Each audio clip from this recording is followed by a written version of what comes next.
So I'm out here at the airport on Saturday. A little breezy, but not too bad. Getting ready to go for a flight, or getting some things ready to go for a flight. Tomorrow I'm gonna go down to Santa Fe. We'll probably fly down about an hour flight. Greg, who has this hangar right here next to me, we're gonna go down, shoot an approach in Santa Fe, get a crew car, go get some breakfast, come back here to BJC just to keep the hours up. I'll give you a quick tour here of the hangar. Obviously, there's the plane. Here's the Jeep, and I got my son. He's on active duty, so he has his car's here that I'm keeping for him. And then we go over to the other side. Now, here's the best hug, and I mean that when they say best hug. It is the best hug. It really is the best. Here's the airplane. Here's the airplane. Check it out in here. Got a couple of blankets for the passengers if they need it. And obviously then the cockpit.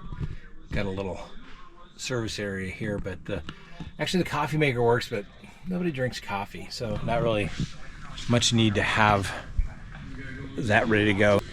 In the hangar we have our computer. Got a couple of portable GPS units charging up, just to show. There's the hangar. Got the airplane keys there. Up here we got various things. Mumford & Sons, great concert that was in Slide a couple years ago. Then we got some gifts that my office staff has given me over the years. They're old stock certificates for various airlines and airplane manufacturing companies. Kind of a cool gift. I've left them in the wrapper just so they don't get dirty. And of course you gotta have a TV, sofa, chairs, little coffee table, so it's just like home. Best man cave around. And then of course we've got the Ferrari that we try to keep in mint condition, just like we bought it for being 1990. It has a little over 16,000 original miles, and according to the original owner, who I bought it from, who sold it, you know, when he was getting older, but he bought it brand new, and that is he represents to me that's never been in the rain, and it's never been in the rain since I've had it either. So of course we got the little refrigerator over there. It's a great little place to come out here and have a cigar, hang out on the weekends. It's a good place to think, actually, and I get some good thinking done out here because it just lets me not deal with stuff. I think about legal stuff, but I'm not having to do it at every single moment. And of course, you know, got the TV, usually watch flying stuff here. And so this plane, this is my, I would say it's my pride and joy. I think everyone who learns to fly always wants to go higher, faster, farther. And this is my fourth airplane that I've owned. And it's a Citation 501. It's a single pilot. And I got a type rating on it after I bought it. Late January, had a Phase 5 done on it. And, you know, of course I always find little surprises in it. The plan is to update it, the avionics and things like that in there, because they're original, although it does have Garmin in it as well. But, you know, like I said, when you learn to fly, I don't know how this is for everybody else, but for me, like I said, I always want to go higher, faster, farther, and the jet was always something that I wanted, always something that I, you know, strive to get, because, you know, flying a jet for me has always been my goal. It's my dream. Is what I originally wanted to do. Didn't get the opportunity to fly in the military like I thought I was going to, so we've had to do it the old-fashioned way. We had to pay for it ourselves. And so, you know, she may be old, but she's mine. And boy, it's the coolest thing. Some days I just sit out here and think, wow, life has been good. Can't complain. Got one little thing we got to fix on it. What I've learned is that when you do the Phase 5, which is where literally they tear the plane apart, they have to do them every 3 years. They take out the entire interior, check everything, grease everything. you know, they take it apart. It takes them, you know, this one took about 3 months to do. It took a little longer, just because we were waiting on some supplies, some materials to do it right. And then I've been told that it, you know, you spend the next year trying to fix what wasn't broken until they tinkered with it. A couple of other little minor things, but nothing that's makes it unsafe. So we're gonna go flying tomorrow. You know, flight plan this for 350 knots for ground speed. It's great. It can go up to 41,000 feet. I've never had it that high. I've had it up to 37,000 feet. We had it that high to get into good winds, and it really brings the fuel flow down considerably when it's at that altitude, whereas it really sucks gas down low. And also the other thing when it comes to jet ownership is you get a big surprise. The Malibu that I had was simple. You had 120 gallons and that was it. It was no big deal to fill it up. This one carries 4,000 pounds or about 600 gallons of fuel. And even if you just use simple numbers at $5 a gallon, if it's bone dry empty, we're talking 3,000 bucks to fill it up. And if you get gas prices, I think I've paid as high as $8 a gallon. Welcome to jet ownership is what I've been told. So only, I guess 3 words to say about it. It's worth it, every penny of it. All right, all locked up. We'll be back in the morning.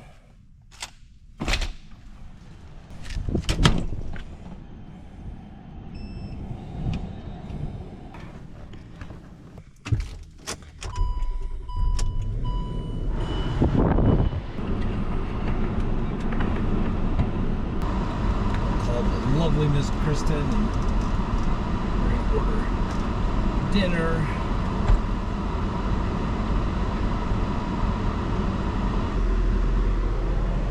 There's still a lot of heavy metal out there. You want me to call? Yep, I'm heading out now. More hangars. Somebody's getting gassed up. We're gonna go. These are private hangars for charter companies that have planes out here.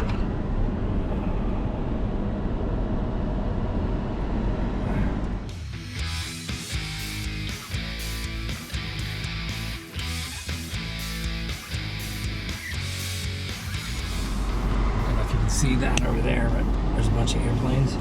For all the flight schools, everybody learns to fly on the small stuff before they fly the big stuff.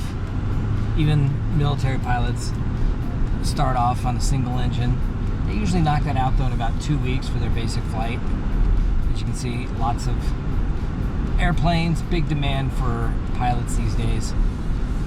Great career.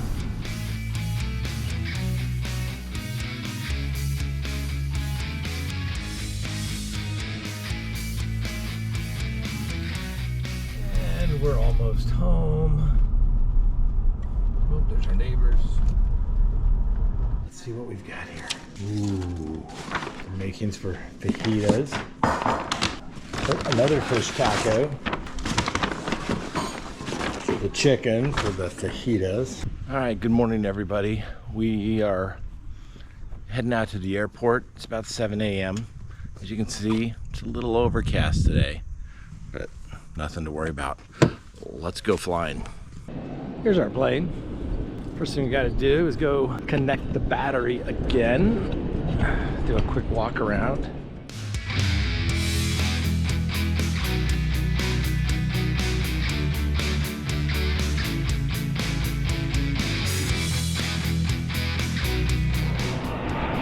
Santa Fe traffic here.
right, so we're back here at Rocky Mountain Metropolitan Airport. We took off from Santa Fe.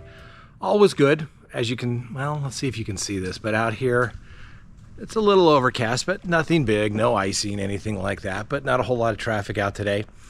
But some of those air traffic controllers seemed a little cantankerous, not with me. I was trying to comply with them, but there was a guy coming in. He actually was told to jot down a number and call it when he landed. Yeah, that's not good. At least it wasn't me. Anyway, we're back. Had issues with the video cameras getting too hot and shutting down. So we'll see what we got from the videos, if anything at all.